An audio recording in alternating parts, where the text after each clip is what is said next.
O lançamento da quarta temporada da série de BoJack Horseman me fez pensar e ter contato de novo com um gênero que eu não dava atenção há bastante tempo. Uma fábula é uma composição em que os personagens são animais com características ou qualidades humanas, e frequentemente tem alguma analogia ou moral à vida humana por trás desses animais. É algo bem próximo de uma alegoria, que os pensadores gregos usavam para representar ideias ou concepções filosóficas através de alguma narrativa em forma figurada. A famosa alegoria da caverna de Platão é um bom exemplo disso. O que diferencia as fábulas é justamente a presença dos animais trazendo alguma informação narrativa. Pegando como exemplo o quadrinho Black Sad, dos mexicanos Juan Diaz e Juan Guarnido, a antropomorfização dos personagens representa de certa forma o tipo de personalidade e conduta deles.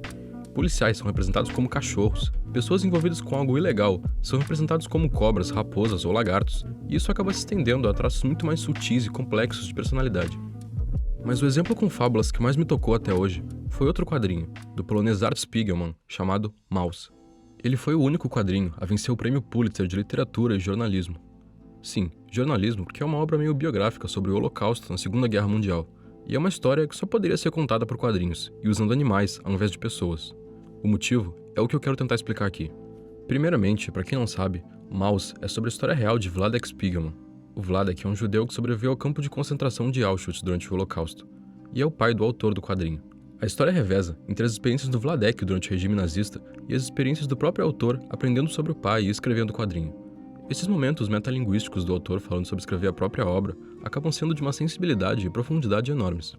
Mas o ponto que mais chama atenção em Maus é com certeza a aparência de animais antropomorfizados das personagens. Os judeus são representados como ratos, os alemães como gatos, poloneses como porcos e por aí vai. E a razão disso é mais complexa do que parece. Em uma coletânea de quadrinhos mais underground do Art Spiegelman, ele fala sobre a época em que ele estava tentando aprender a desenhar pessoas negras, e por coincidência acabou assistindo umas animações de como negros eram representados antigamente. De uma forma subhumana, parecidos com macacos, com lábios gigantes e sempre fazendo alguma coisa associada ao estereótipo racista. Ele percebeu que essas representações subhumanas de negros não eram muito diferentes das representações de humanos como animais que ele estava planejando fazer. Mostrar judeus como ratos acaba tendo um simbolismo muito forte. Em um documentário antissemita de 1940, O Eterno Judeu, são mostradas imagens de como o povo judeu se espalhou pelo território da Europa, cortando logo depois para uma imagem de ratos entrando num bueiro. E era bem comum ver propaganda nazista na época representando judeus como ratos. Parallel to these Jewish wanderings throughout the world is the migration of a similarly restless animal, the rat. Esse cartaz com a frase "ratos, destrua-os" mostra muito bem a visão desumana que a Alemanha conseguiu criar sobre a cultura judia. Como o próprio Art Spiegelman observou numa entrevista, a desumanização estava no coração do projeto de genocídio nazista. Para que fosse possível uma população inteira ser indiferente à morte de 400 judeus por dia em Auschwitz, era necessário antes convencer essa população de que eles eram diferentes de nós. O Terceiro Reich teve muito sucesso nesse processo de desumanização.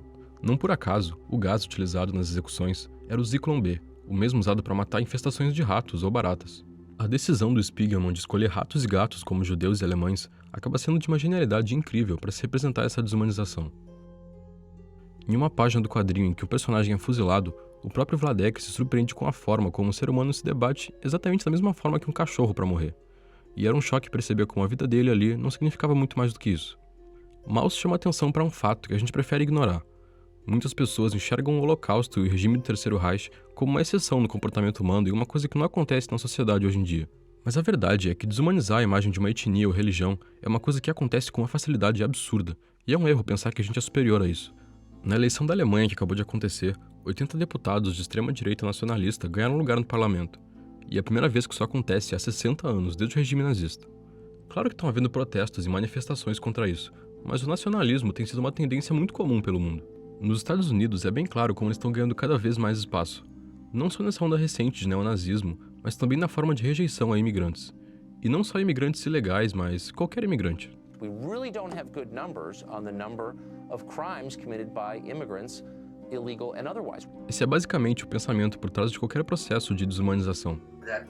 There's a group of threatening people, they're not like us, and we need to stop them before they stop us. E da criação de uma simples imagem preconceituosa de uma etnia para um processo de limpeza étnica é algo bem mais fácil do que a gente imagina.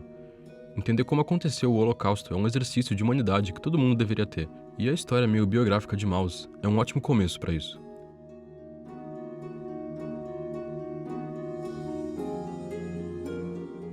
Meu nome é Otávio e, para quem se interessar, O mouse tá com 43% de desconto e o Black Sad com 40%, se não me engano. É só usar os links na Amazon e na descrição. Se vocês gostaram do vídeo, deixa um like aí embaixo, se inscreve no canal e dá uma olhada na nossa campanha no Apoia-se. Muito obrigado pela atenção e até o próximo vídeo.